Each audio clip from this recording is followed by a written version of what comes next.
We are ready when you are. Okay. Yeah, we got to keep working at it.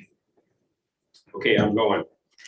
Okay, I'd like to call to order this meeting for Central Oregon Community College Board of Directors for Wednesday, May 11th, 2022. Jen, could you call? Let's see, I'll call it to order, and I will read the COCC land acknowledgement. Central Oregon Community College would like to acknowledge that the beautiful land our campuses reside on are the original homelands of the Wasco and the Warm Springs people. They ceded this land to the United States government in the Treaty of 1855. The Paiute people were forcibly moved to the Warm Springs Indian Reservation starting in 1879.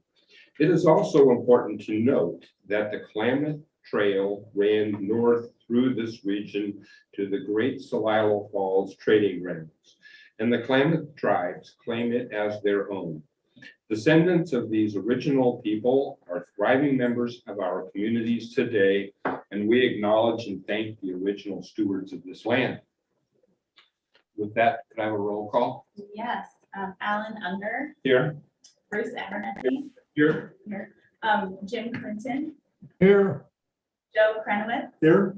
Mark Reinecke, Here. Laura Boney, here. Alicia Moore, here. Zach Boone, Present. Betsy Johnson.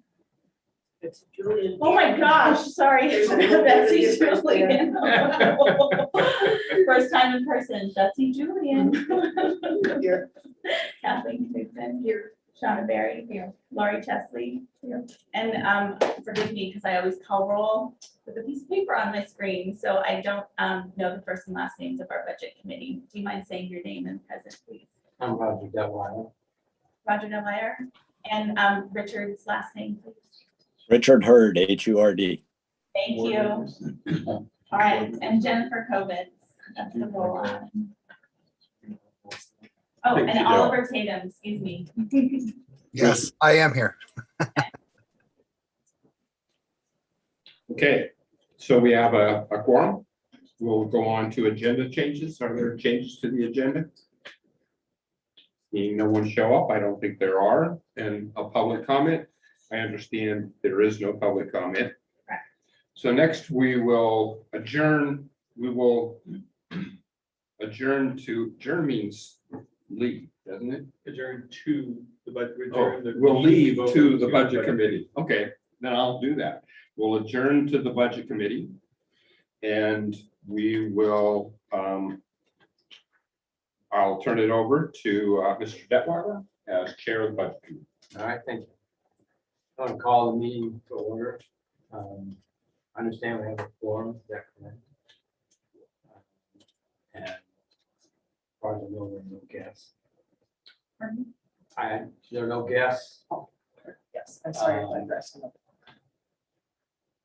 One of the purposes of the budget committee is to allow for public comment.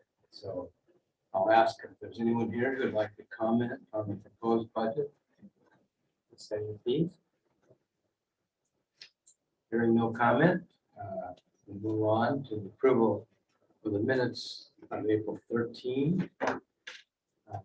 I move approval. I'll second it. All in favor, say aye. Aye. Aye.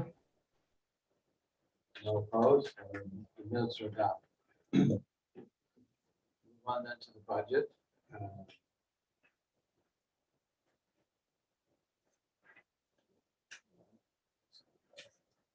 Kathleen is going to do the presentation. Yeah. Okay, Kat, take it away. All right, I'm just going to share our screen. All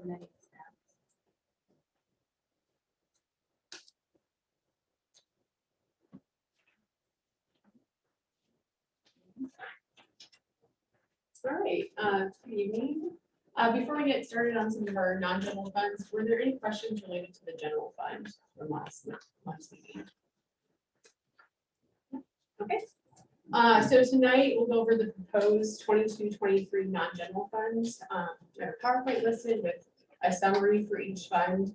There is detail that was included in your packet. We'll do an approval, a budget approval resolution. The budget committee will approve, and the board will approve the appropriation in the June meeting. First, I want to say thank you to my colleagues and the fiscal services team for their input. My team reached out to several budget managers on campus to make this year's budget development effort even more collaborative by getting input from people closest to the data. All right, so our non-general funds, the college has 9 non-general fund types. Each fund has a specific purpose as defined by local budget law and governmental accounting standards. The budget objective is to ensure adequate appropriation authority, and each fund is expected to be self-balancing, meaning expenditures cannot exceed total resources.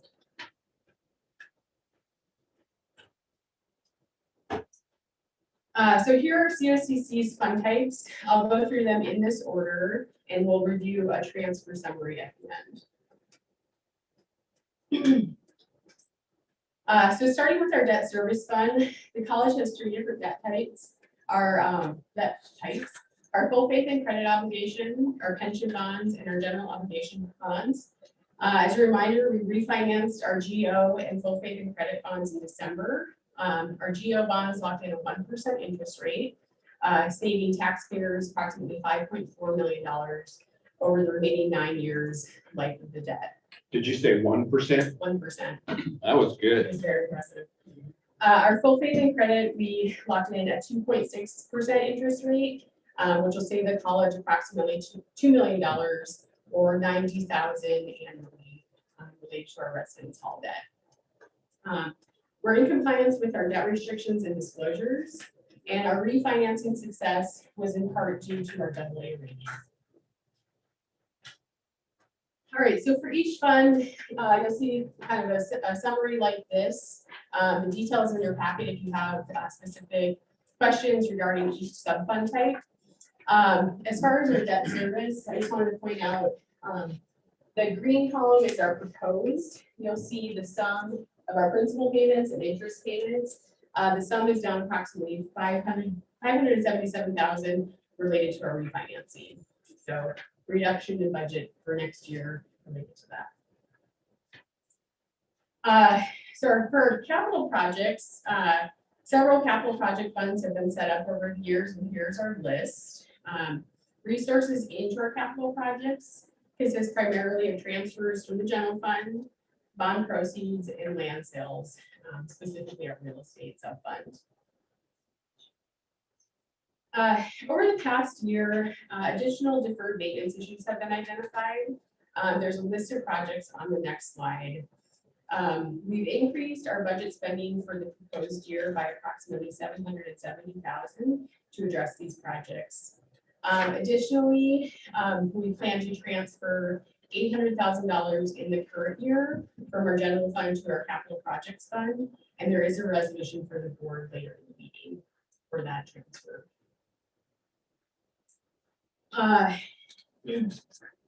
Here's a sample of current and upcoming projects. We have extensive HVAC repair, issues related to electrical infrastructure. We need to repair damage on concrete stairwells, upgrade some LED lighting, make repairs to ADA related issues, as well as repair some roofing. If there are specific, yes, sorry.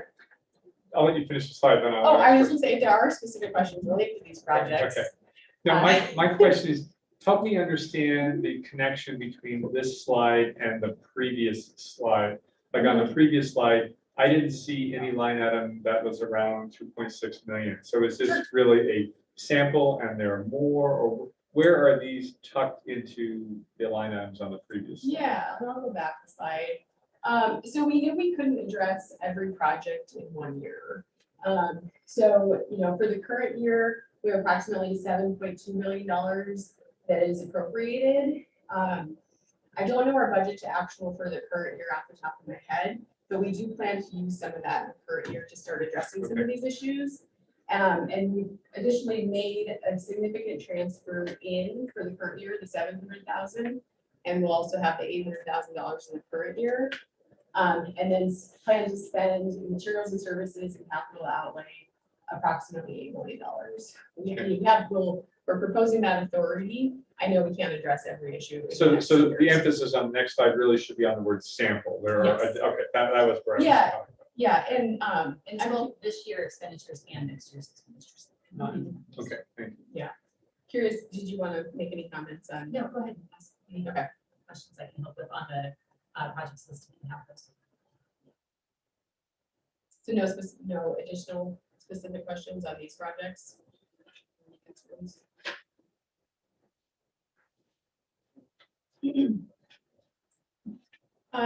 So our enterprise funds, these are funds used by the college to account for services provided to students, employees, and the general public on a user fee basis. Some examples at COCC include our residence hall, food service, and our bookstore.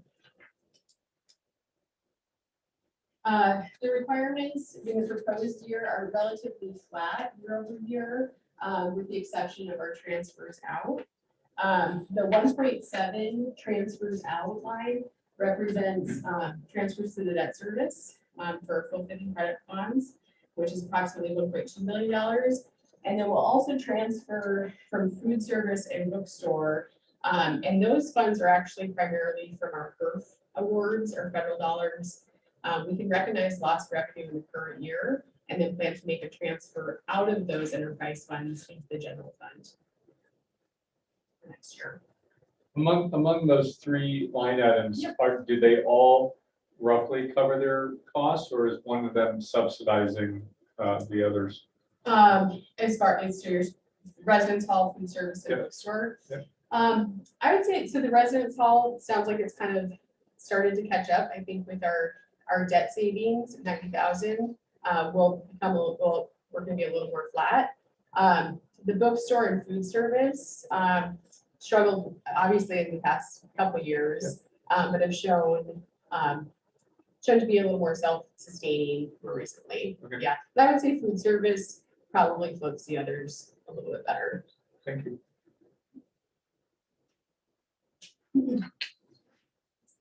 Our internal service fund, this is a fairly small fund. These are goods or services provided to other college departments, such as our centralized services and our photocopy machines. Really no significant changes other than a $5,000 transfer out from prior year. Kathleen, Yeah. could you help me with the concept of transfer in and transfer out? I don't really understand. what that's Oh, sure. Yeah, even just looking at the internal service fund.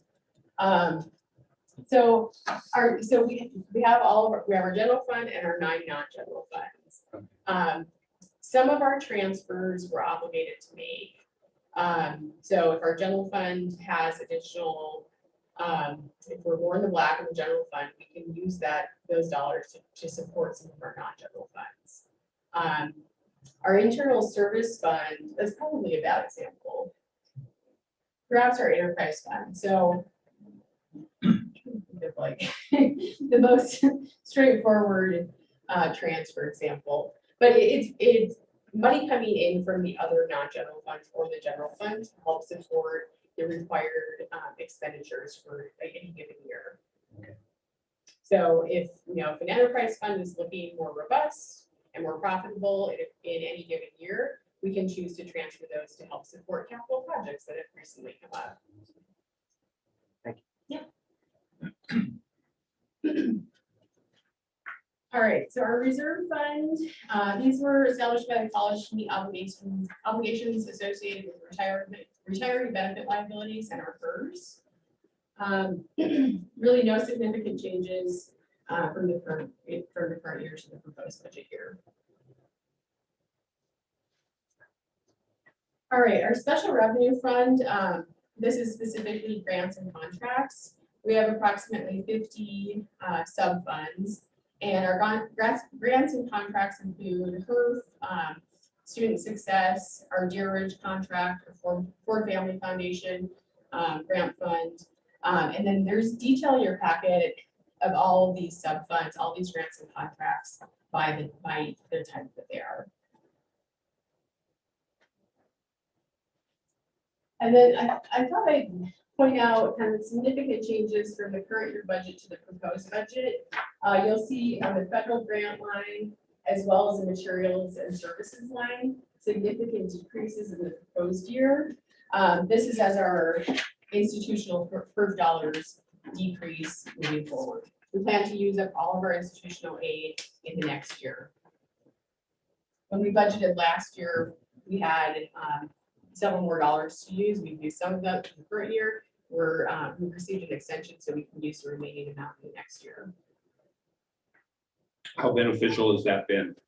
Incredibly. Yeah, I mean, college-wide, we received around $20 million.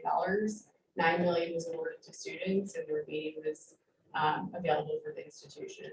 So especially years when the residence hall was closed, we had no food service, enrollment was quite down. We've been able to keep a lot of programs afloat thanks to those dollars. Is the 9 million for students here, or is it in the financial aid fund? It's in the financial. Okay. Yep. All right, so moving on to our auxiliary funds. These account for a wide variety of activities within the college. There are approximately 90 sub-funds. Our self-sustaining funds are things like club sports and facility fees. Non-general fund instruction includes community education. Our revolving activities are partnership collaborations, and contractual and administrative provisions include things like our sabbatical fund and our faculty professional improvement funds.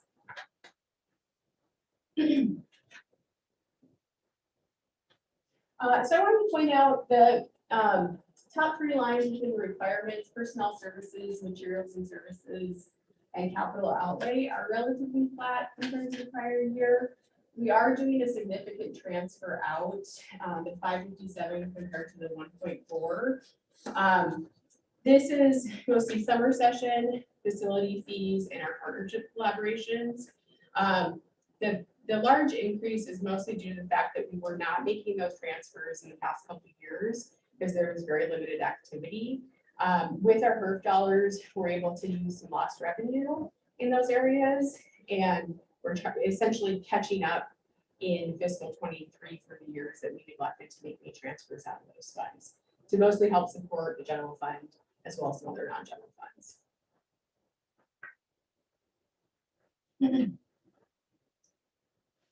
Financial aid represents aid from federal, state, and local resources.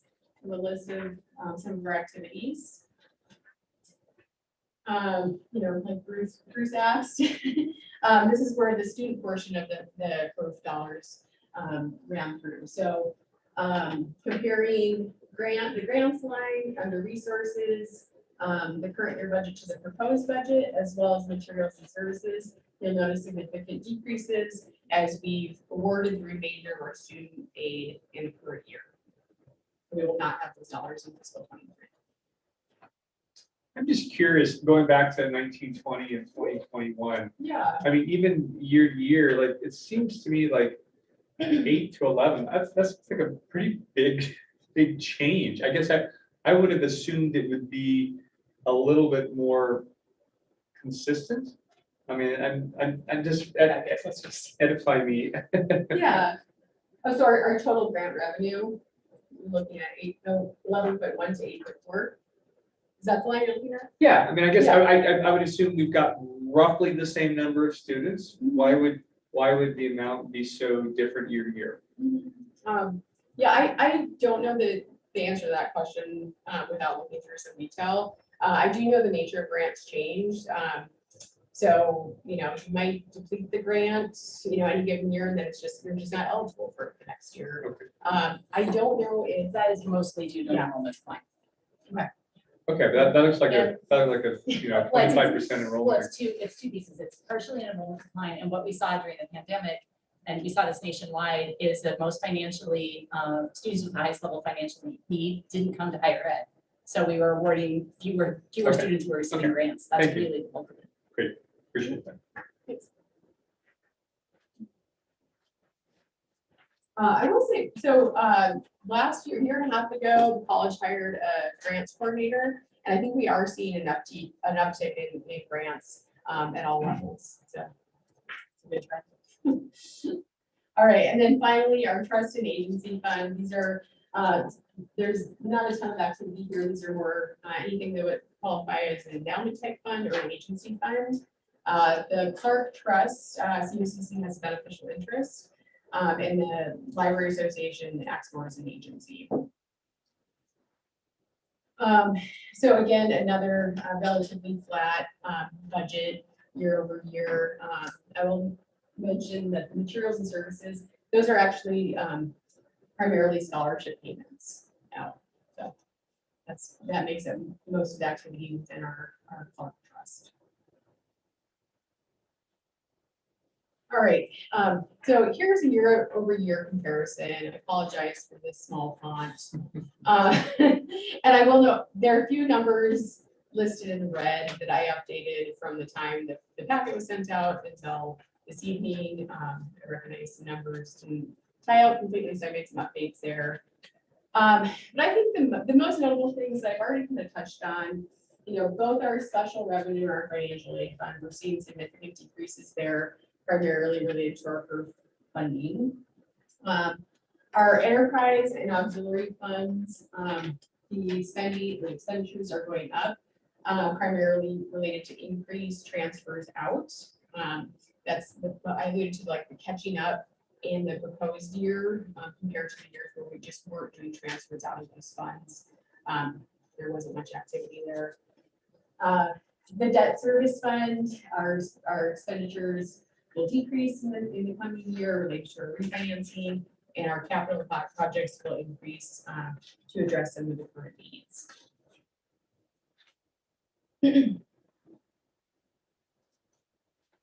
This slide represents the comparison of proposed versus the current year budget expenditures. The blue is our proposed 22-23 budget, and the orangish red is the current year adopted budget.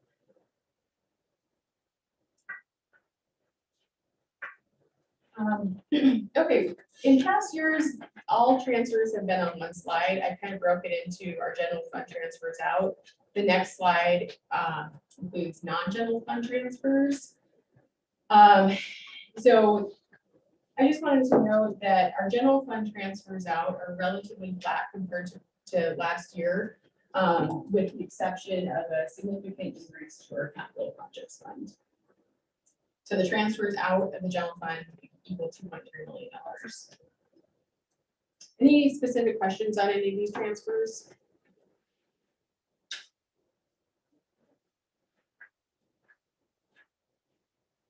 And then our non-general fund transfers out. This means it comes out of the fund that's under the yellow heading and into either another non-general fund or into the general fund. Are there any questions on these transfers?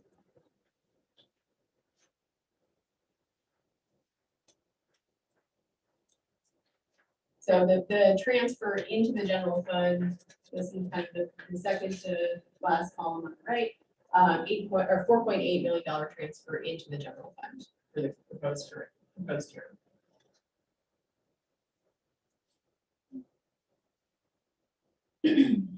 Here's a summary of all funds. The first two columns represent actuals for fiscal 20 and 21. We have the current budget in fiscal 21-22, and then the green highlighted budget is what is included in the budget resolution. So that's what we're proposing this evening. Are there any questions about? Yeah. Sure, go ahead. Oh, I just wanted to open it up to questions. From seeing the actual, seeing the current year budget, the proposed budget. Any questions or concerns on these numbers? I guess it's more an observation. I mean, the general fund keeps going up at a consistent basis, but there's a great deal of variability on the other funds. Yeah, I like, some of the anomalies, when I look at what we're proposing, things that jump out to me, definitely the decrease in financial aid and special revenue. We have an explanation on that. Our capital projects is increasing. We know that's to address some of our current needs. And then, really our enterprise funds, we haven't made any dramatic changes in those areas where we would see significant growth. I think just kind of the current state of enrollment, we're thankful that they're still operating and still supporting our college. Yeah. I'm trying to think of other, yeah. I would add that this is only one fluctuation, but we have made some significant investments in deferred maintenance that frankly it was time to do. So part of what you're seeing in this capital projects is a reflection of that. And we're prioritizing those based on critical systems first. So air conditioning, electrical, etc. Alicia, do you want to talk a little bit about some of those projects and total costs? I know you weren't necessarily expecting that, but No, Lori. So this is what happened. Well, here, let me say what I believe Alicia has done. I know she has. I think she's brought a lot of clarity to what are our deferred maintenance needs, categorizing them into really critical systems and safety issues, prioritizing them along with the team and SOT in ways that make sense. And working with Kathleen and all of us to fund those that are most needful right now. And I think, we don't need to revisit the past, but I think we've recognized the need to do this now. And so there's a cost to that. And one of our future discussions is going to be, now that we've dealt with some really mission critical systems, how do we start to deal with some of the others? And I'm not talking about things like the carpet needs replacing. I'm talking about major kinds of structural and systems issues. And did I give you enough time to think a little bit there? Or do you want to add anything? Everything I was going to say. Or was that just so brilliant? Yeah. No, I mean, Lori's spot on. And some specific examples on this campus alone, 4, potentially 5 entire HVAC systems will be replaced between this year and next. And that's not because they were planned, it's because they died.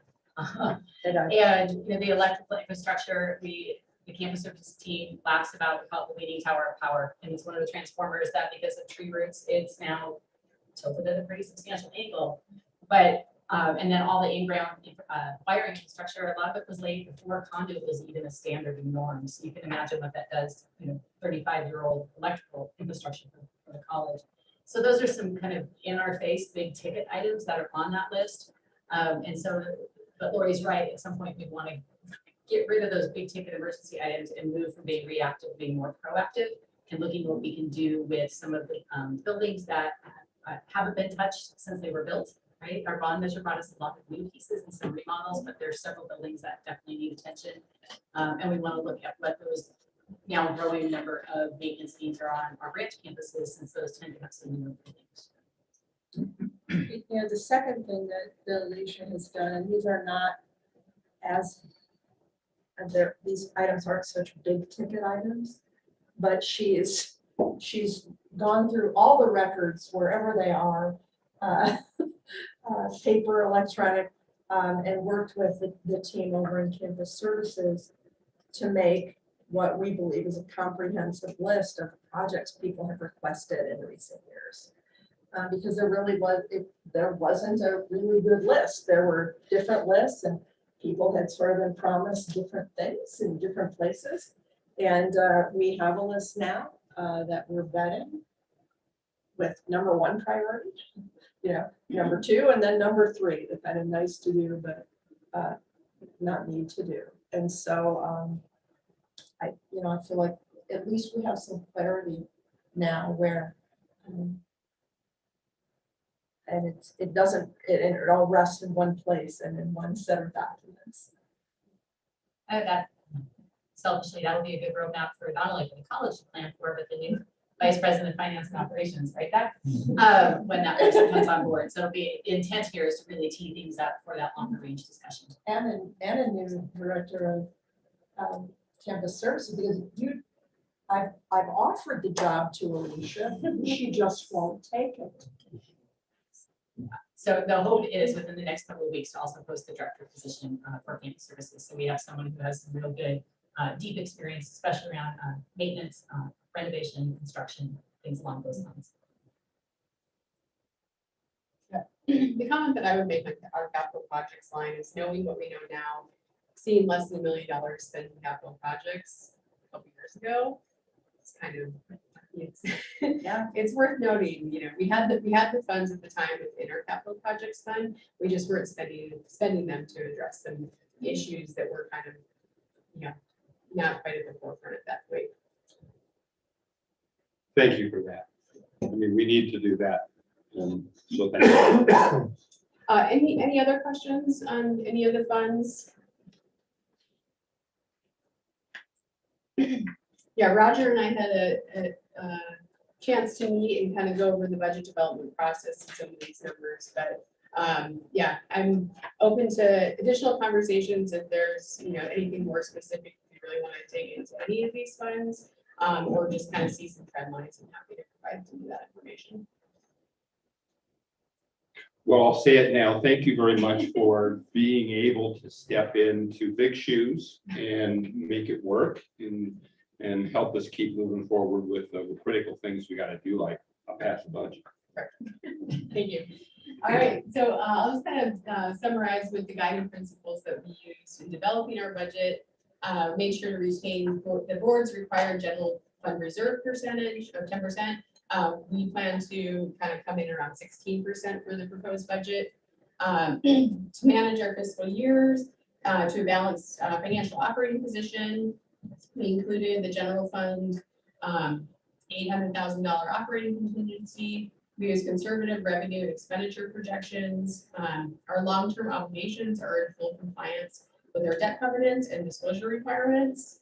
We maintained adequate spending appropriations for financial aid, grants, contracts, and new programs, as well as adequate resources for facilities maintenance, repairs, and information technology. And again, thank you to my colleagues for all of their, but certainly a team effort. So yeah. Now I actually need to stop. Laura indicated she was just a few minutes late for the meeting, so I was counting her in the budget committee quorum. Oh, okay. And we don't have a quorum if she's not here. So I texted her and I said, "Are you coming?" And she said, "Yes, I am. It will take me 5 or 10 more minutes." Okay. So we do not have a quorum at this point to vote on a budget. So my proposal is we need to wait a few minutes for Laura to get here. And frankly, also just to make sure we're doing things correctly, I think we need to re-vote on the budget committee minutes because she wasn't here and we didn't have a quorum for that. Mark, would you agree? You wouldn't have to start over or anything. What, we don't need to vote on the budget committee meeting minutes again? I mean, I know we don't have to go through the whole. Yeah, for approval of the prior minutes, you would have to re-vote on that, correct? So I was.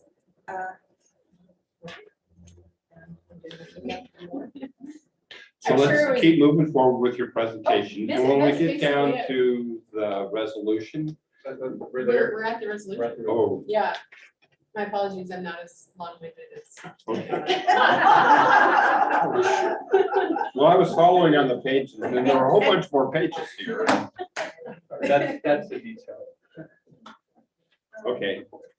Well, what we can do is just kind of adjourn the budget committee meeting and move forward with our regular meeting and then come back to our budget when we have her on board. We do need a majority vote, So we're waiting for Laura to come.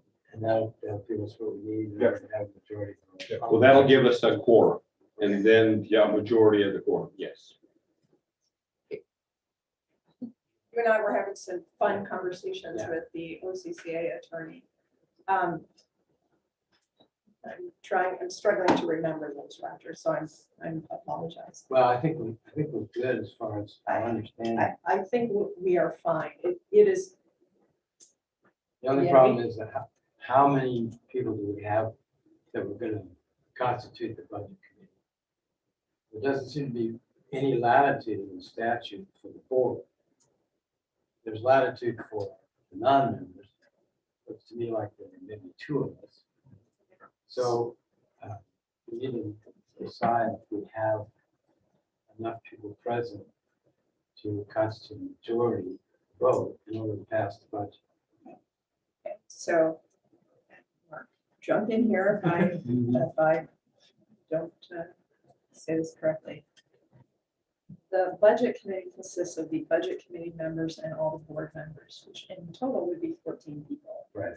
If Laura, when Laura comes, we will have 8, which is a quorum. My understanding is if we get all 8 people saying yes, if that happens, we can approve the budget. Agreed. Glad I said that. But there's not 14 because we're short two still. No, we're not close on 14. We have eight people when Laura comes out Yeah. of 14 possible. Yeah, but we don't have, we have only how many budget members right now? 6. There'll be 8 when Laura gets here. You're Well, talking, you're talking about the non-board members. Yeah. We're only 2. Right, but 2 out of, But 2 out of 7 Yeah. plus 6 of the regular Yeah. board members who are here tonight equals 8, which is a quorum. or out of 14. And if they all vote yes, which Yeah. if they don't, then we've got a different situation. If they do, So then we've got a you don't majority. need, you don't need a quorum of the non-board budget committee members. No, that's There's 7 board members and 7 non-board members make up the 14 members of the budget committee. If we have 8 out of the 14, that's where Lori's coming from. That's the quorum. I agree, but I thought we had 2 resignations on the budget committee. But that's.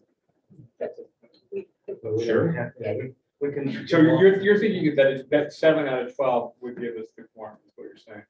I'm saying that 7 board plus 7 budget committee minus the 2 would give us 12. Yeah. When we didn't have anyone apply to join the budget committee when we advertised, because we knew we had 3 openings. We got no one who applied to be on the committee.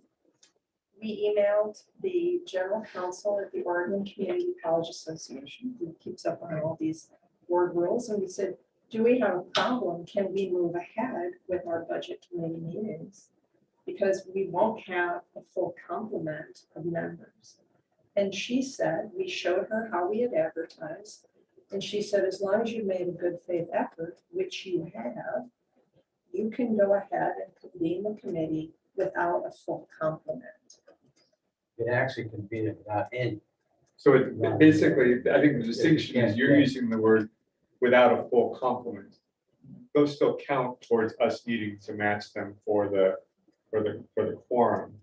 Of the But- budget committee, Yeah, yes, yeah. I believe so. Okay, that answers the question.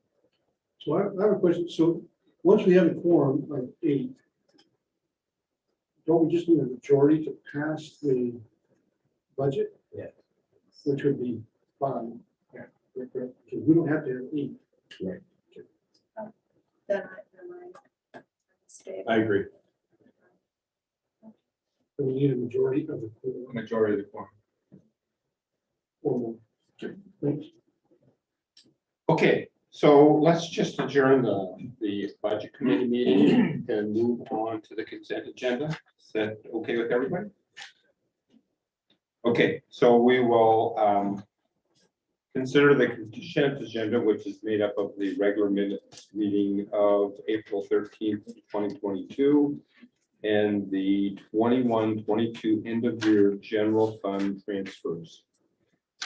You want to talk about that just a little bit Sure, before we yeah, and forget? I mentioned this a little bit last month as well as just now. So the $800,000 operating contingencies within our general fund, that's kind of incorporated, so we have some flexibility. The proposal for this year is to move it to our capital projects fund. And so this resolution just is the form for that. Okay, with those 2 items on the consent agenda, is there anything anybody wants to bring up for a discussion? Do I have a motion?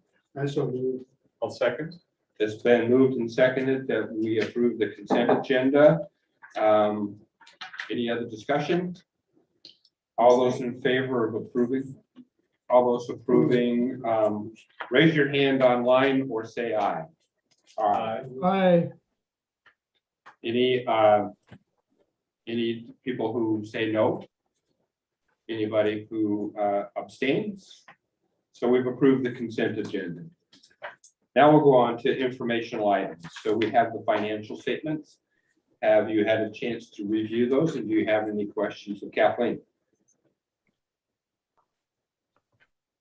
Boring statements are good. We'll move on to the new hire reports. And I'd like Laura Bomey, could you talk about the Amy, who's now the head of is in charge of the Redmond campus? Yeah, Yes, just tell us about that.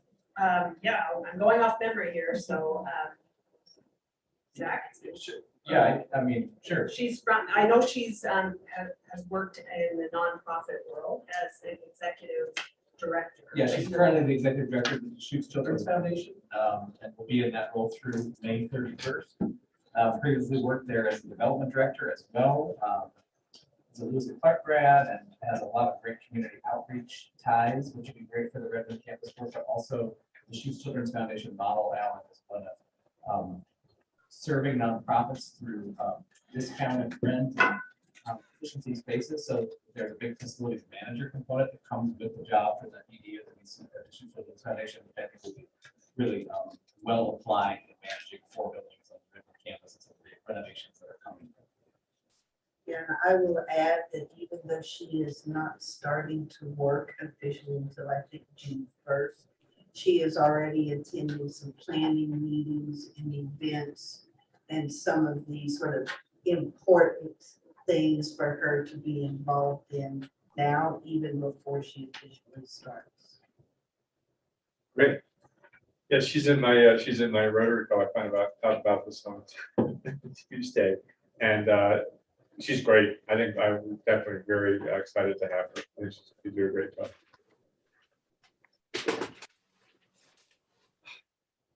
Okay, then let's go on to culturally inclusive hiring.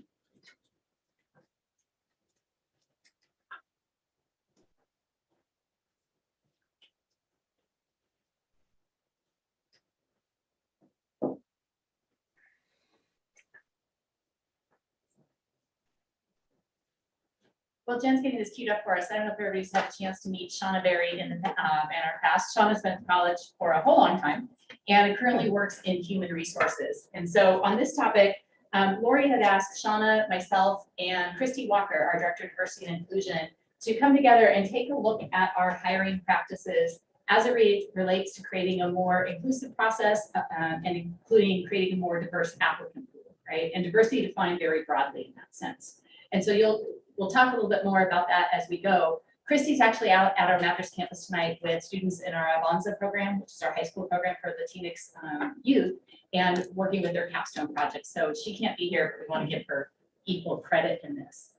This also came out of part of our strategic planning work, and you'll see a couple examples of that as we talk tonight, but around creating, it's in the vein of our institutional efficiency goal area and creating ways to ensure we have a healthy and strong workforce.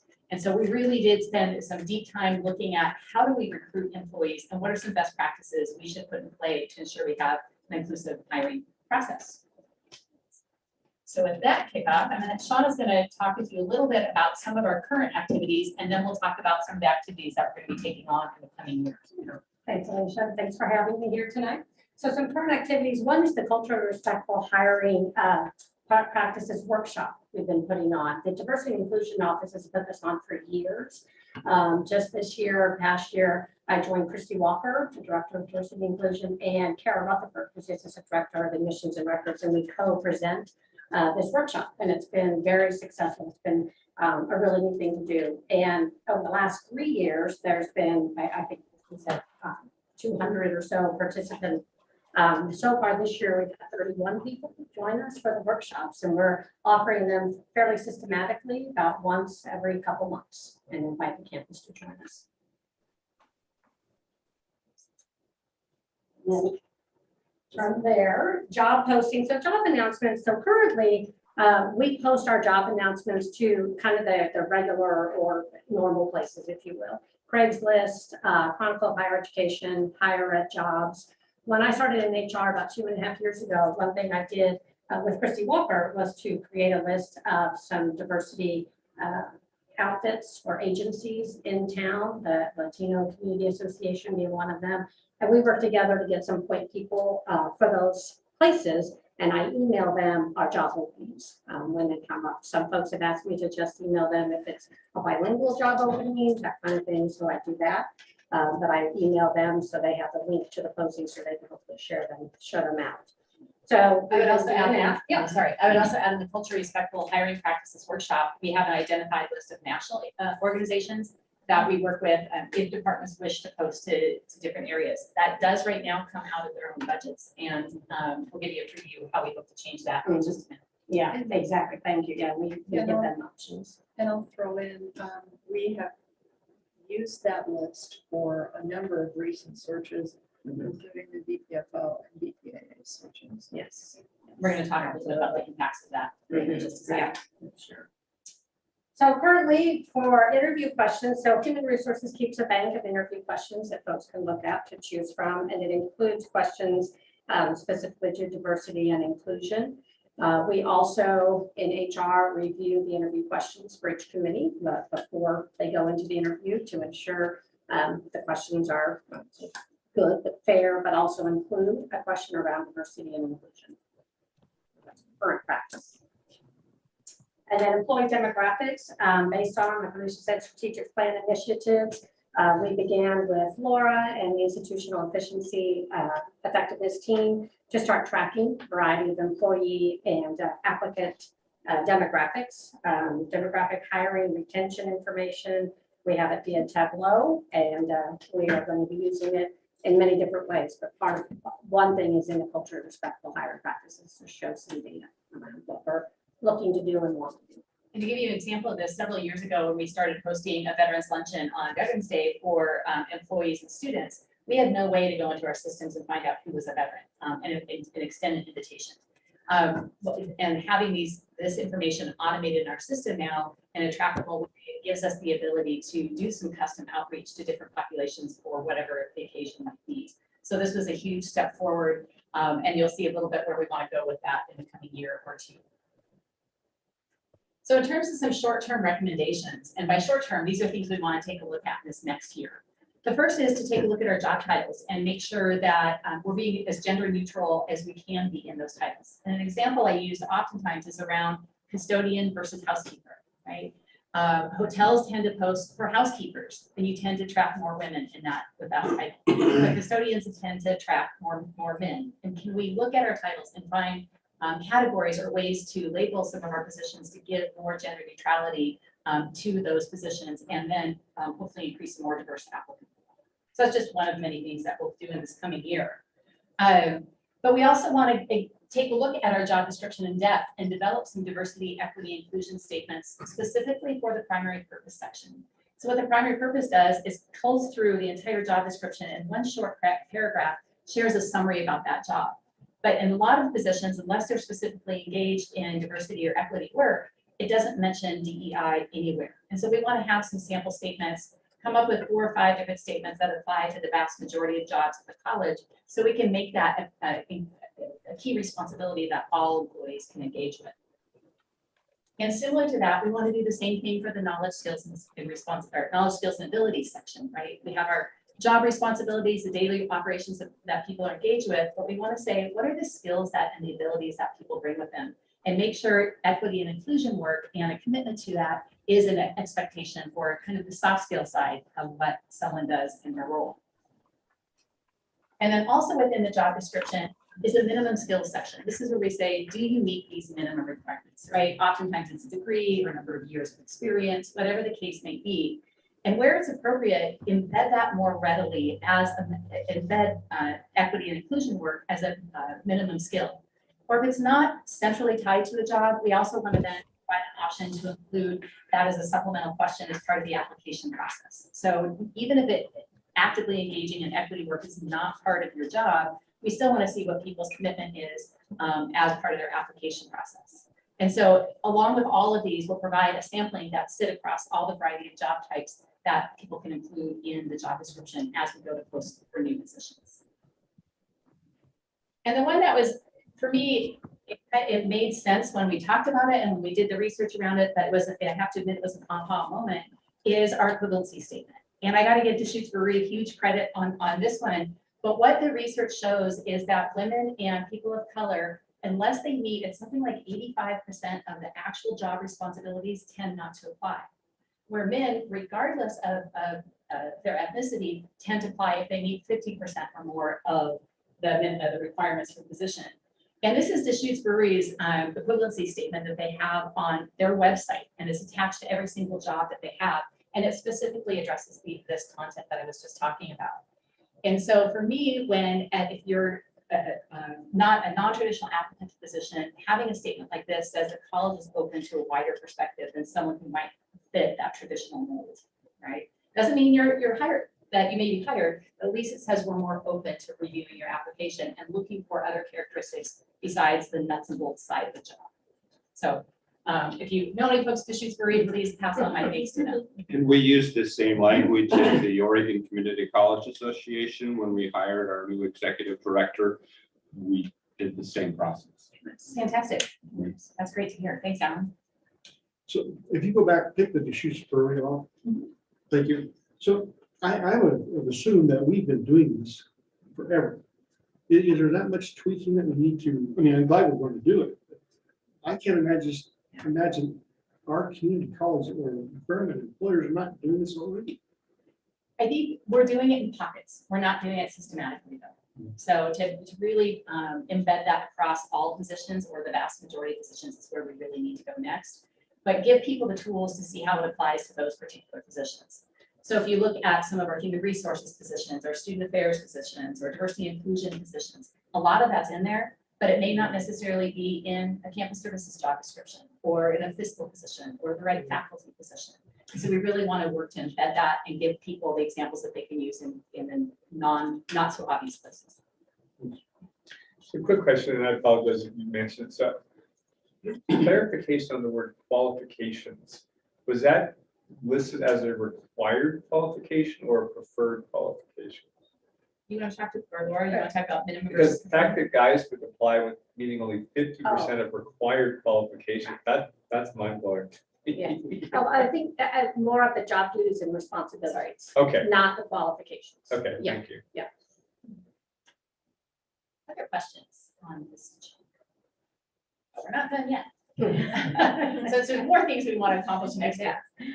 So the hiring committee, so we do hire by committee, all of our positions, and the makeup of the committee, the direction of it has varied over the last couple of years. So as we move forward with this, we want to make it more cohesive and uniform and consistent, that there is, of course, the hiring manager, supervisor, a faculty member, an administrator, and a classified member. So a member from all the employee groups, and then also keeping in mind tenure with the college, demographics, identifying female, identifying male, to have a diverse makeup of a hiring committee. And I'll just say, a lot of times when I talk to hiring managers about the makeup of a hiring committee, sometimes I'll get a question, well, they don't know anything about the job. Why would they be on this committee? And I said, well, that's why. You know, you want a diverse set of opinions and observations. And so maybe it's not always about the exact job, but how they're answering the questions, and they might be able to contribute something that maybe you wouldn't. The other thing we do with our hiring committees is the person leaving is not on the hiring committee to replace their position. And that really runs to, you know, if they see someone, well, they're just like me, so they're going to do a great job, and not looking at the qualifications of the person more. They're like me, so they'll be great. And so we don't have, usually don't have the person leaving on a hiring committee unless it's a really unique situation and has a set of specific skills and just that expertise in the job. So we want to move forward more. Like I said, we do committees now, but we just want to move forward with a little bit more guidance and consistency. Yes, you know, also to say that another reason we like to have people outside an immediate area in the search committee is because, you know, we consider that all of our faculty and staff are not just citizens of the department they work in, they're citizens of the college. And we have not only departmental expectations and expertise needed, but you have to care about the mission of the college and want to be an active member of the community. Yeah, exactly. We'll do the same. So diversifying the job posting locations, we talked a little bit about this, what we do currently, and we want to move forward. Alicia brought it up, is doing more targeted or more advertising in diverse areas or publications. We currently work with a company, it's called Job Elephant. It's a great company where they do not charge us, but they will actually send us what we call a campaign summary. We have this position, where would you recommend that we advertise this, one, just in general, but two, also for diversity? And they send us information, the cost of the ad and all of that. And we work with the hiring manager right now, as Alicia mentioned, that comes out of the budget of the department, but we want to bring that more in-house with HR to increase our budget so we can offer that and make it an HR type of budget instead of an individual department. And again, like the question Joe answered earlier, we want to make this more embedded throughout more positions throughout the college. And a recent example, we're not tracking the data yet because the surge isn't over, but when we posted for the Vice President of Academic Affairs, we did pursue some of the recommendations that we have around this particular line item. And Jen's area really helped to do some social media additional dollars added. I'm not a social media person, so she will tell you everything they did if you want to know. But what we did see, just anecdotally for me being on the hiring committee, is we saw a far greater geographic reach than we've ever seen for a position like this. And I'm talking from all across the United States instead of being very much typically more regionally focused. So just as a small beta test, anecdotally, really putting some limited extra dollars, it gives only about $700. It can make a big difference in what your hiring pool looks like. And so the goal here is to test this out over this next year and then develop a budget proposal to systematize that across positions. With the applicant demographics that we mentioned as part of the strategic plan, we want to take that and take it to the next step of how are we going to use this? What are we going to do with it as we track it? And as Alicia's point, what is it? Is it working? What kind of applicants are we getting? What type of diversity are we getting from other geographic regions and stuff? But now that we have developed it, we need to take the next step and use it. Oh, interview questions. So kind of spoke about this a little bit. We want to be more proactive though. I know that with HR reviews questions, we make sure there's a DEI question embedded, but we want to give anyone who attends the culturally respectful hiring practice as a follow-up gets a list of DEI questions, but we want to be more proactive from my standpoint in HR and sending that list out to every hiring manager. And so they can choose from there what fits their job best to make sure that they have ideas and different options to choose from. So that's a lot, but it's all things that we think we can accomplish just in the upcoming academic year. But there is more that we want to do. And so when we look beyond 2022 and 23, we want to do some work to develop, for lack of a better word, brand awareness, but not brand awareness as in recruiting students, brand awareness in recruiting employees, right? We want to market CUCC as a great place to work. If you look at organizations like Inside Higher Ed or Chronicle Higher Education, you will see that from other institutions. And that's just not something we've engaged in years past. So to really create a greater reach and greater awareness of who we are is we'll work with marketing public relations to identify how we can create that awareness amongst potential employees. The next piece is really to create a video or a show and tell piece about who we are, what's our mission, what's our values, and really promote the principles of community, right? These are the core of who we are as an institution, and the principles of community really talk about how we engage with one another. And so make that an active piece on the prospective employee website so people have that early on in the process. This is another one, pandemic kind of got in the way of some of these, but we want to re-engage in some of the local job fairs that are out there. But because of the pandemic, there's a lot more online employment fairs. And where are those opportunities for CUCC to have a further reach than just right here in Central Oregon, but also to rebuild partnerships for some of the local Central Oregon job fairs. And this is another one that we haven't looked at in quite some time, and actually I'll pull the next one up because they go hand in hand. And that really is to look at how we financially support candidates who want to come to campus for an interview and those who might want to move here. And the one where it really kind of hit, was just so loud and present, was a couple of years ago when we were hiring for, I think it was our director of diversity and inclusion. There was a person out of New York that we wanted to bring to campus, wanted to bring them here in about 2 weeks. They had a family, and the comment was, "You're only going to give me up to $400 for me to move my entire family across the country just to preview the institution. If you really do believe in having that greater reach and increasing the equity and diversity of your employee base, you got to do more than $400, right?" And it's just been a long time since we reviewed that policy. So we want to look at what is it we can financially afford to support a more diverse applicant pool, let alone helping folks with moving expenses. So that will come obviously with the budget impact, but we'll do an evaluation of how we compare to some of our other community colleges and what we can absorb institutionally on them. So as we do this change, which I really support, I think this is great, and the community college should be the place that shows the community how to make changes like this. Do you review what other community colleges do too, so that we're kind of in line with customary practices? Absolutely. Yeah. I mean, Oregon is our primary comparator, but we'll also reach out sporadically or across the US just to try and get some samples of what other institutions are doing. Well, and I mean, even for are we going to pay $400 or $1,400 to help someone move across? You bet it. Okay. Yeah. And then finally, if that's still running out, we have one more. That's a longer range goal. And Shauna can talk about this one. Okay, so a long range goal, I don't know if you've heard of the blind review application process, but it's a process where you remove names, you remove identifiable wording on the application or characteristics that are not related to the person's or to the position or the required experience needed.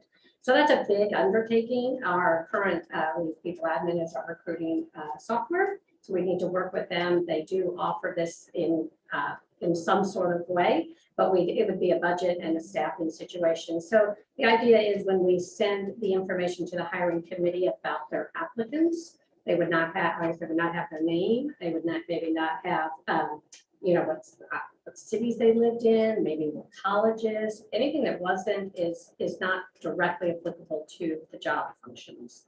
So it's not an area that I've delved into a lot. I've looked into it. And there are some colleges in Oregon that are doing this or partial. They have NeoGov as their software. They are doing this in some capacity. So it'll be interesting to do more research on it and see how and if we might implement that here. So you're looking at long range, you would need a staff member to do that? Additional staff? Oh, I don't know if we need additionals, it's just training staff on how to handle it, Okay. that kind of thing. Yeah. And often software systems can scrub it of key words or key data that you enter, and that does that for people automatically.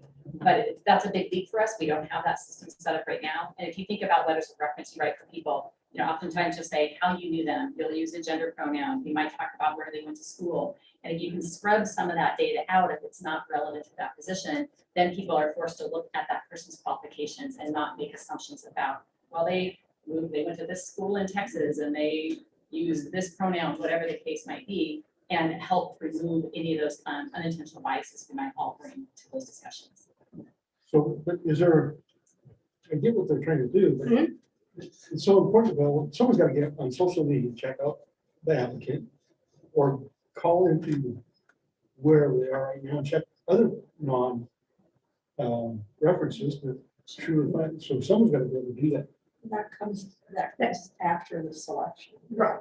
Okay. So yeah, reference check would be after a selection process, after an interview. But there's the key word here is also evaluate, right? What's the lift going to be to get to this point? And can we really do it in a way that would allow us to really have, a clean application or a clean resume, cover letter, reference letters, and things like that. So it's a big lift, but a lot of institutions have been doing it. It's 2 years out, so who knows what technologies will be there to help with that, or might get in the way of doing that. To your point about social media. Bruce? Oh, I guess I'm guessing I'm kind of in Joe's camp in that I think it sounds good in theory, but it just in practice, I don't know how much you can strip out, or I guess I might draw a different line where I would say that's pertinent. I mean, I guess Right. you would keep in like the size of the institution that a person worked at. Yeah.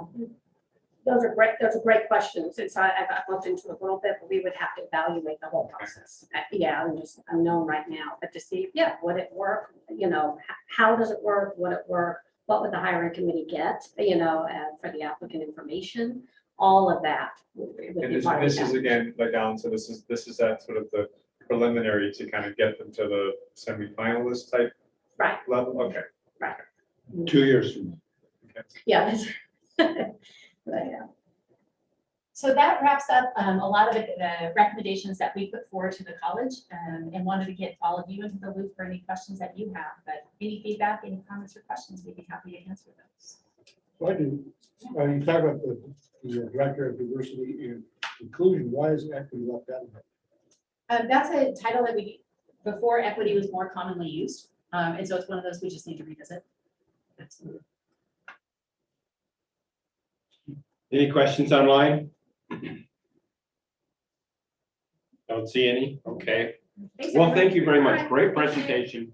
Good stuff to know.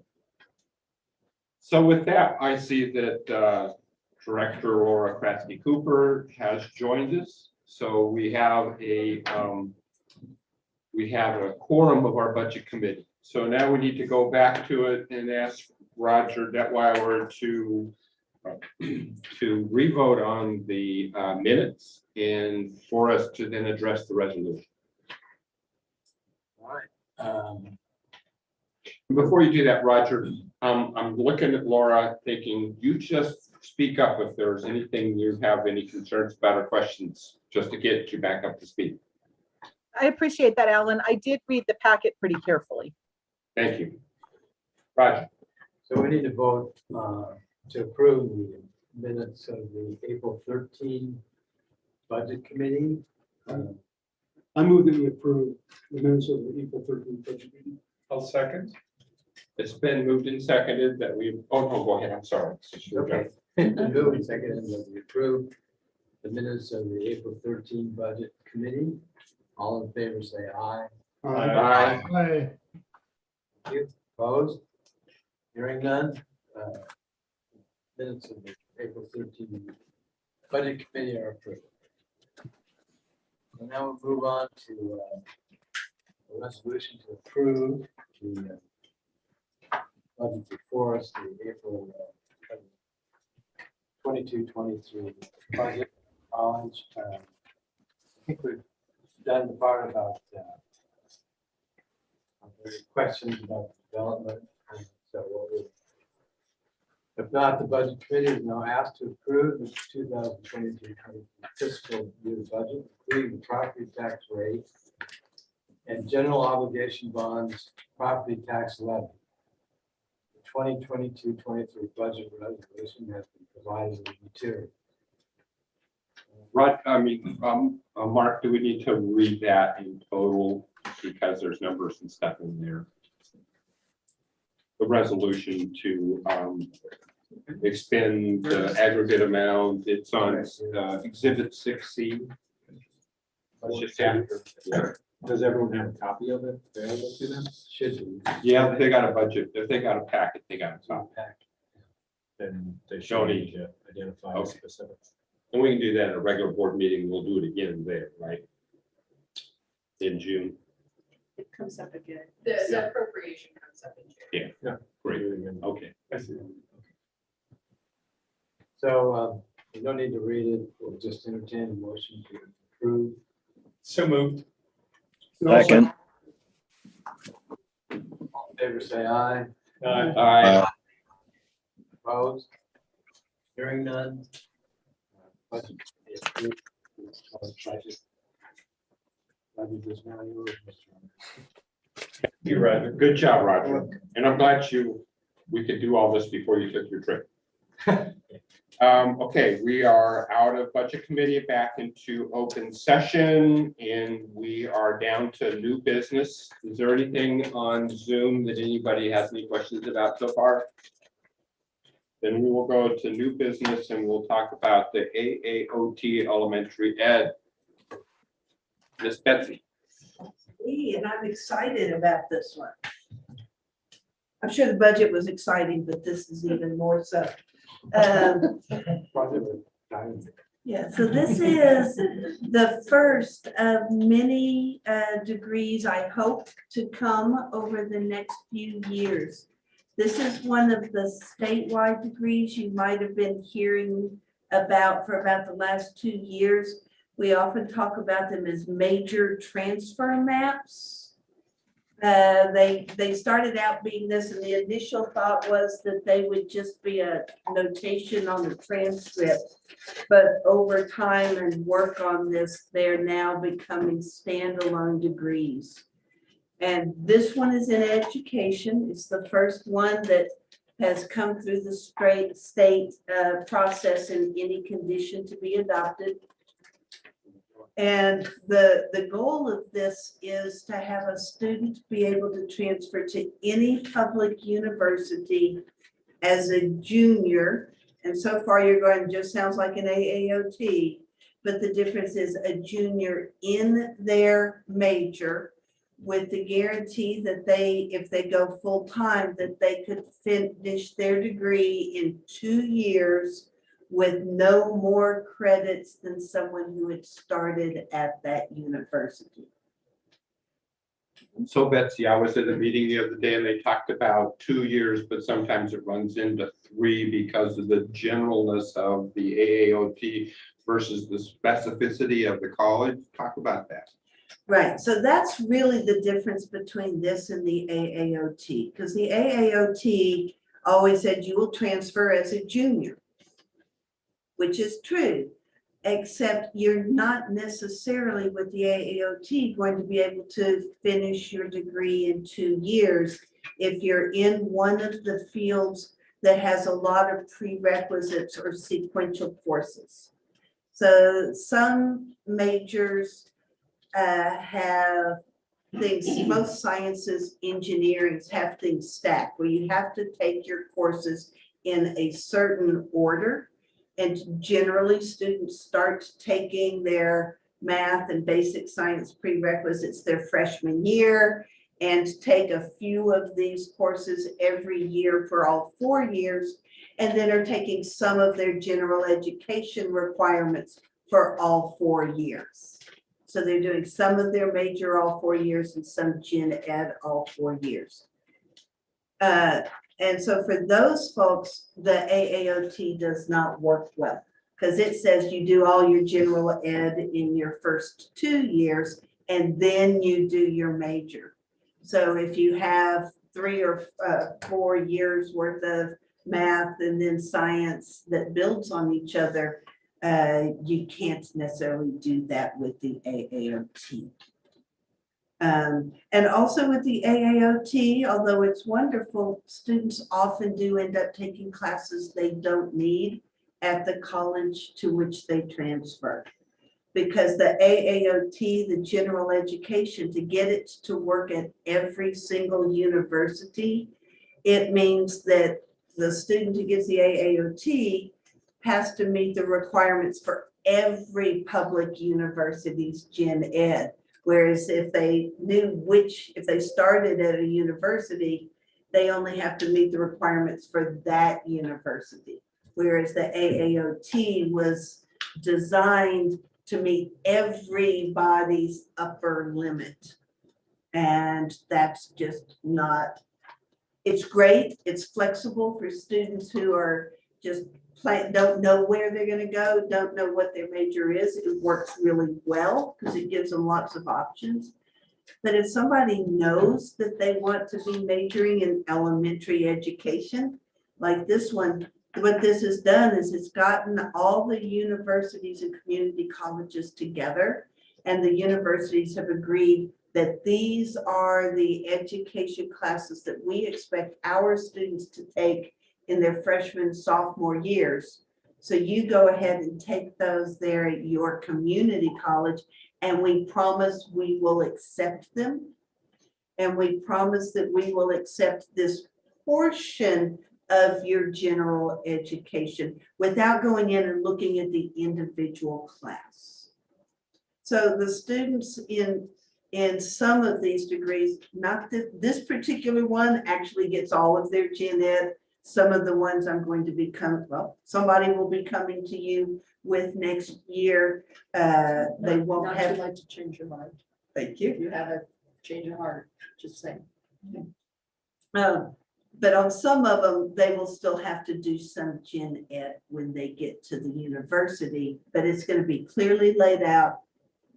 They'll be able to get their major in 2 years if they go full time and will not end up with excess credits. So it's really a great gift for our students who know what major they want, but don't necessarily know which university they're going to. So I'm really excited. Just to give you a hint of what's to come, this particular one is an AAOT in elementary education. That was not really the original intent when the state asked groups to get together and do this, but it worked out for education. Most of the ones you're going to be hearing about next year are probably going to be the AAT or the AST. And those, again, are going to be the ones that don't require 100% of the general education. Leaves more room for courses in the major and takes up less room with general education. Sorry, more than you needed to know about this particular degree, but it's just really exciting because it is the first of quite a few that you'll be hearing about. There's about 4 or 5 more that are really close. We thought we were going to be able to come with the AAT in English literature this year as well, but they're still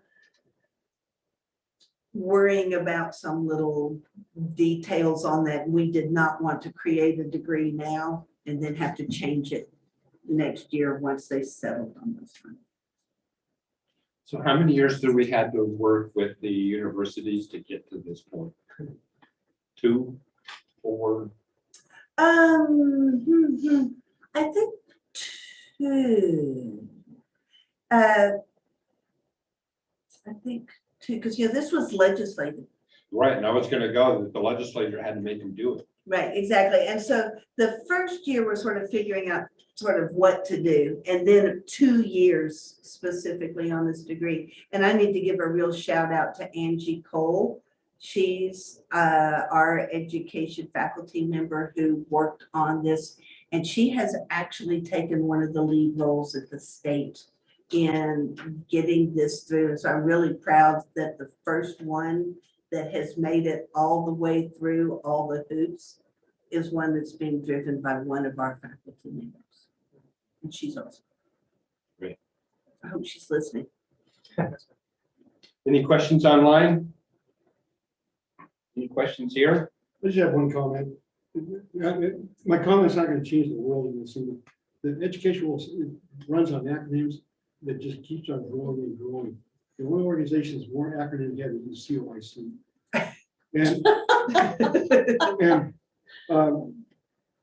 I understand AAOT, and then you can come up with AAST, and whatever other acronyms will come up with AA in front of it. The real world doesn't understand all those acronyms. Yet somewhere in the world, someone could add on to the aspect of here's what we're going to identify it, and it can mean elementary, it can mean science, or whatever the case would be. But the business world, the regular world, the real world, you got to make it simple. But right now, you guys understand it. I have a hell of a time keeping track of it.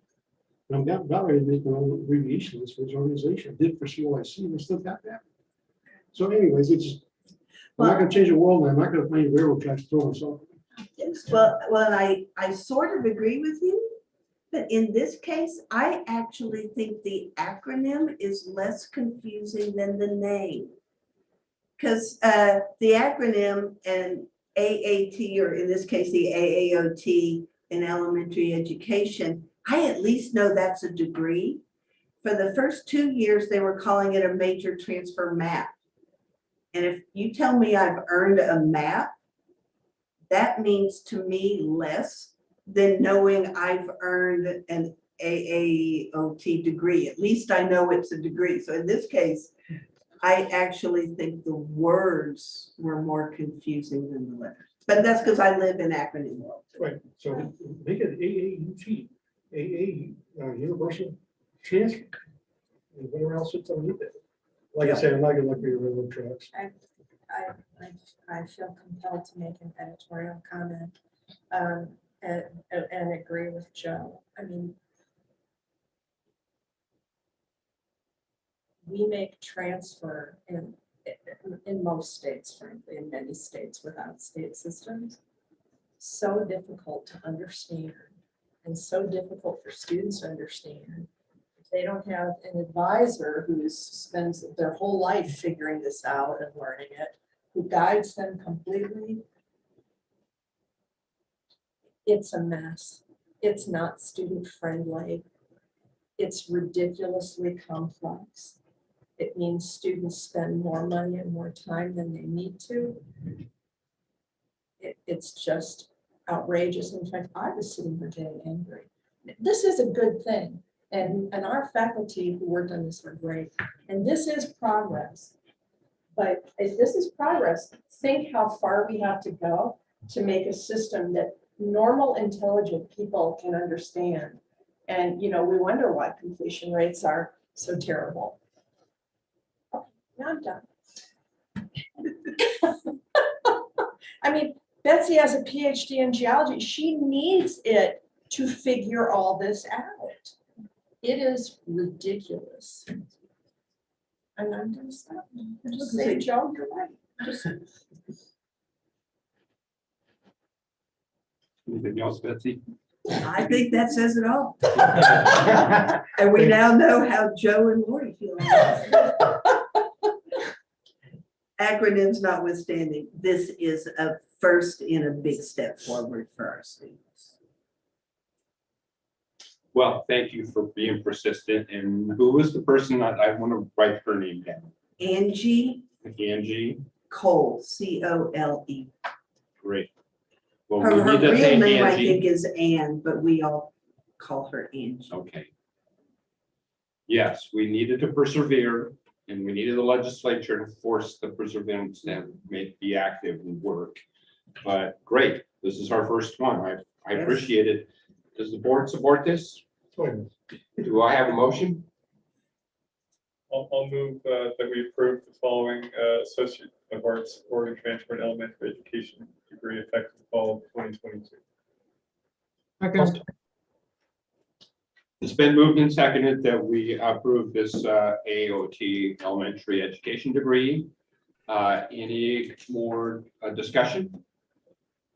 All those in favor, raise your hand and say aye. Aye. Aye. Those opposed, say nay.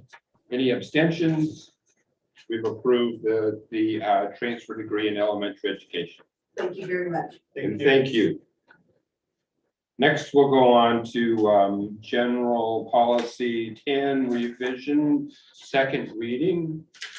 Oliver, I've got your edit, but go ahead and could you bring this forward? Yeah, thank you, Alan. This is the policy that we reviewed at our last meeting as an informational item, and tonight is our opportunity to vote on it. As Alan mentioned, I did not catch until I reviewed the packet that Lori had sent out that I neglected to send you the edited version. So the version we are voting on tonight does include the edit that Bruce suggested, that we do not require a majority vote of the full board, but a majority vote of the board to implement or adopt a new policy. And I should say that Roger's leaving, and I just want to thank you again, Roger, for all the help with the budget and your help with COCC. Sure. Okay, so Oliver has presented to us the general policy 10 policy requirements and made a modification from our first. Any discussion from the board?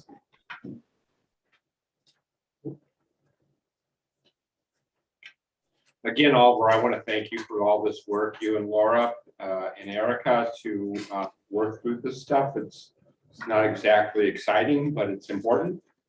Well, thank you, Alan, and I think the timing tonight is good considering the presentation we just had earlier from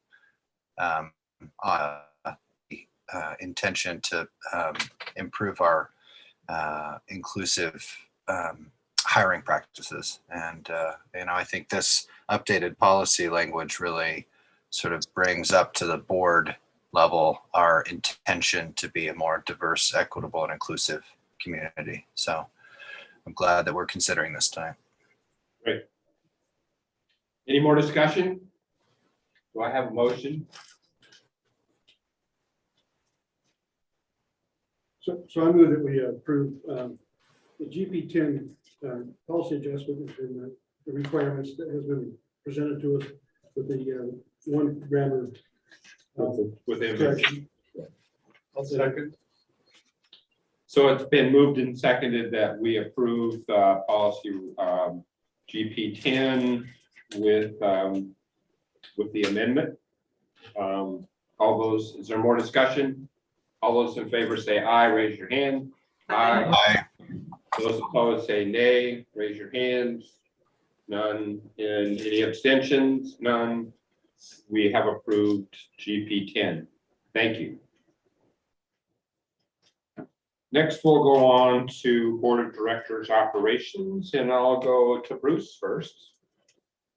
Sure. On April 18th, I was part of the CHI's trustee meeting, and this is something that's done on an annual basis. And just to, since it's annually, let me quickly remind people what this is. This is an endowed fund. The original number of years ago was about $800,000. So obviously it's gone up from that, even though it generates a significant amount of money that's used by the college.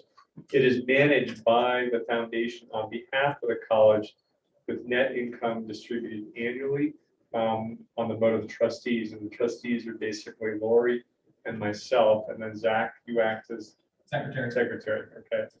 And this is there's a lot of flexibility. It's also the kind of thing where, depending upon the amount that's generated, if there aren't a specific need, it can be just left in and will continue to, it's not a use or lose it type approach. And so there certainly in past years have been times when we said, no, let's let it ride.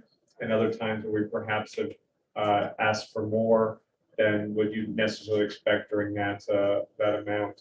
And there's a process that in the past, college president has gone through to gather information on potential projects from faculty and other staff at the college.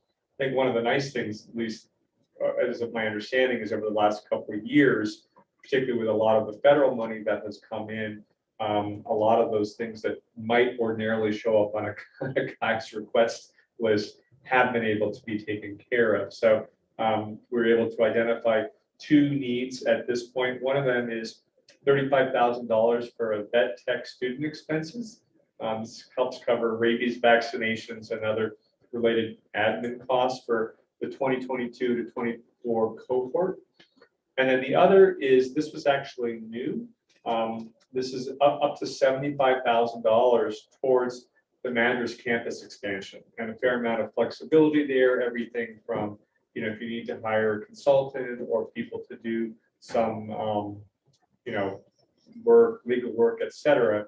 Obviously, this is going to be the next big, one of the next big things that happens at the college, and we felt it was nice to have that available, so they didn't feel that they were having to be penny pinching going forward. So basically, those are going to be what the CHI's funds are going towards. Other things related to Lori's evaluation, as far as finalizing the evaluation tool and then making some calls to key stakeholders, everybody from members of the SLT, other direct reports, and community partners. That's all. Thank you, Bruce. Joe. I just participated, or I went on the interview panel for one of our campus safety candidates. I don't know what day it was. I just know about it. Anyways, that's all the need to do. Oliver.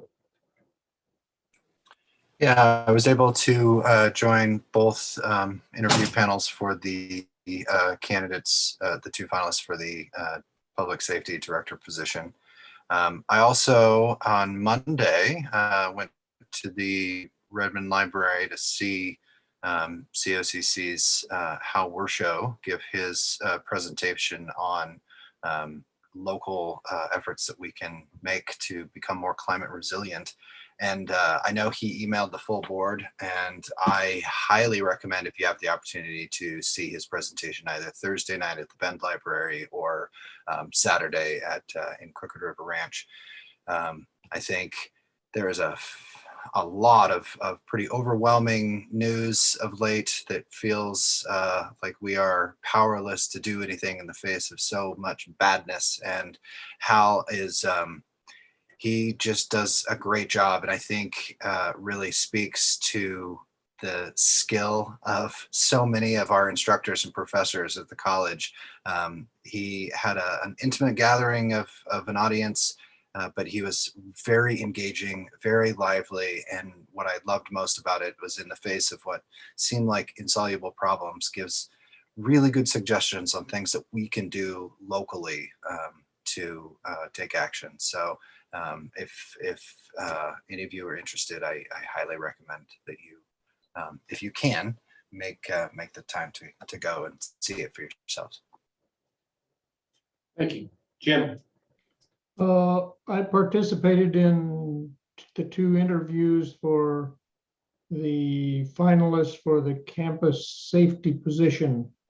And I'm optimistic that this is going to all work out and for the best possible outcome for the college.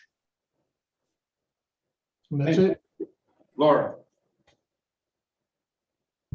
Yes, I attended the 10-year anniversary of the Prineville campus on April 14th, which was super wonderful, really cool. A lot of the people who were involved in the creation of the campus there were there. So really nice event. And kudos to Zach and his team on putting together a really nice event.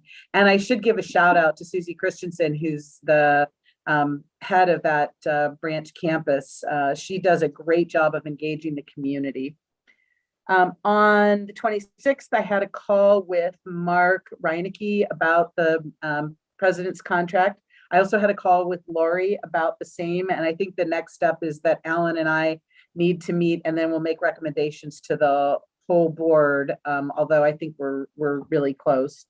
And then on the 27th of April, I had a call with Paul Taylor and Lori about the sale of the property on Aubrey Butte. And that's all. Great. So I've had weekly calls with Vice Chair Abernathy and President Chesley as needed. I attended 2 OCCA Budget Committee meetings, OCCA Board meeting, an OCCA Diversity, Inclusion, and Equity meeting. And we had this presentation yesterday, and could you tell me, Lori, what those initials stand for? Sure. We hosted a series of forums conducted by NCHEMS, which is an educational consulting agency, highly regarded. It stands for National Center for Higher Education Management Statistics. And do you want me to say any more, Alan? Well, go ahead. The presidents of the Oregon Public Universities and the presidents of the Oregon Community Colleges have engaged their services to study the landscape of higher education in Oregon, to compare what we do here in this state with what happens in other states, to do a deep dive into data around student success and service areas and many, many different things. And they're also going around the state doing some open forum listening sessions, and that's Alan, I think that's where you were. Yeah, I was there. And Dennis, who's 83 going on 72, did a great job working through, and with his knowledge, it was real helpful to hear the things that we see as challenges to community colleges as we move forward into the future. I had some emails with about the president's evaluation with Laura and Bruce and Mark.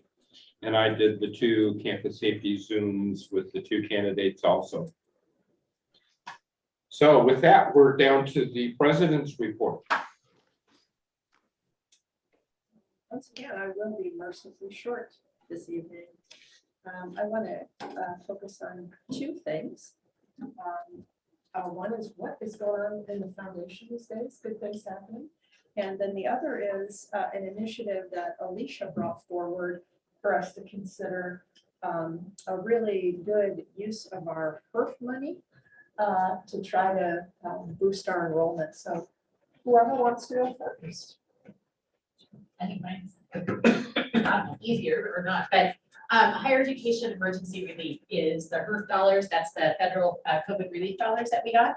And what some institutions have experienced some success with is offering recent high school graduates or GED completers the ability to take a free class during summer quarter immediately following their graduation.